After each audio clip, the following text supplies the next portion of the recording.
Cornell Cinema was formed in 1970, and it basically was the combination of two different programs, two different film programs that were happening at Cornell at the time.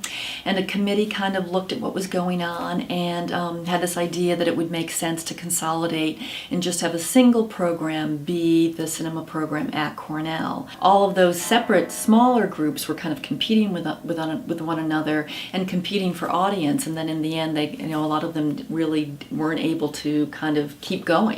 But because Cornell had consolidated a couple different film societies into one program, that sort of helped with the longevity of Cornell Cinema. And Cornell Cinema was given the exclusive right to charge admission for film screenings on campus, and that also helped maintain a single program, which is really great, because to have a central location means that a wide variety of audiences can come together, under a single roof and, have a film experience, sort of the way films are meant to be experienced.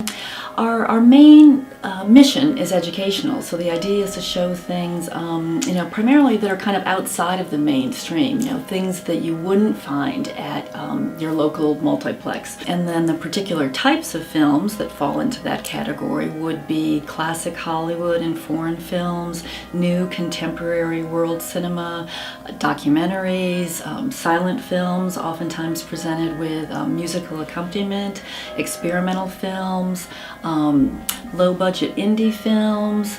So it's a real range, really a little bit of everything, but a lot of things that wouldn't be shown in Ithaca otherwise. Cornell Cinema had been showing, over 250 films as of the end of last year, and that had been, sort of reduced, periodically, and we decided it was time to do another assessment of the program. And it seemed like there are so many things, particularly online, competing for students' attention, plus just so many other things going on campus and downtown for that matter, that it was kind of time to perhaps scale back a little bit more, and decided that maybe what we would do is cut back to a 5-night-a-week schedule from a 7-night-a-week schedule. And then we're doing probably about 5 different films per week in that Wednesday through Sunday schedule, and a range of the kinds of films that I just mentioned.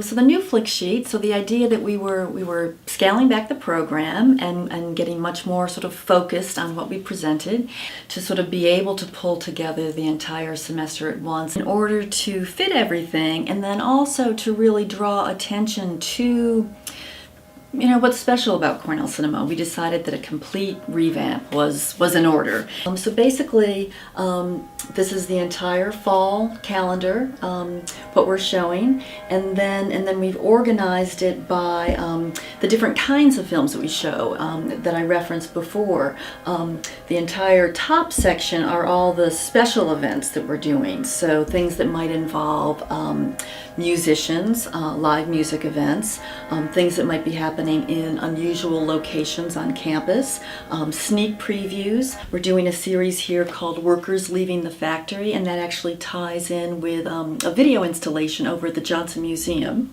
And then we're doing a series called Landscape Meditations, films that sort of use the landscape as a jumping off point for thinking about different issues. Contemporary world cinema, we've grouped all of those films together here. The experimental films that we show grouped here, the documentaries here. And then the clever thing that had to be figured out was, okay, if we've got the calendar just on one side, how does it work for this information that we have on the other side? But our graphic designer came up with a great idea. Fold that calendar down, flip it up, and then all of a sudden the calendar is right side up, and now you can use it to reference all the things that you read about on this side. And this points out that we're doing Christopher Nolan's Batman trilogy, we're doing 5 films, Japanese animation by Miyazaki, our Ithaca Film Festival, our art documentary series. We're doing, we regularly bring in work that's made by Cornell alums, and so we've highlighted that here. And then at the end of every semester we do at least one student film program. At the end of this semester, we'll be doing 2 student film programs from the 2 production classes that are being taught. Those programs are always fun, really well attended. It's, you know, a lot of the student films feature other students at Cornell, and so it's usually a great turnout for those shows because you get to see your friends up on the big screen.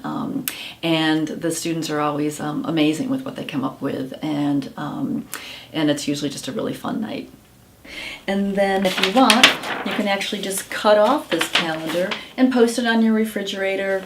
And, you know, if you really like the cover, at the end of it all, you know, we suggest you think about framing the picture that we put on the cover. That's just a little bit of a joke. But what's interesting over all these years is that we really do, we still are managing to do the same breadth of programming. The variety of films that we bring in on any given year has remained consistent over the 40 years we've been in business.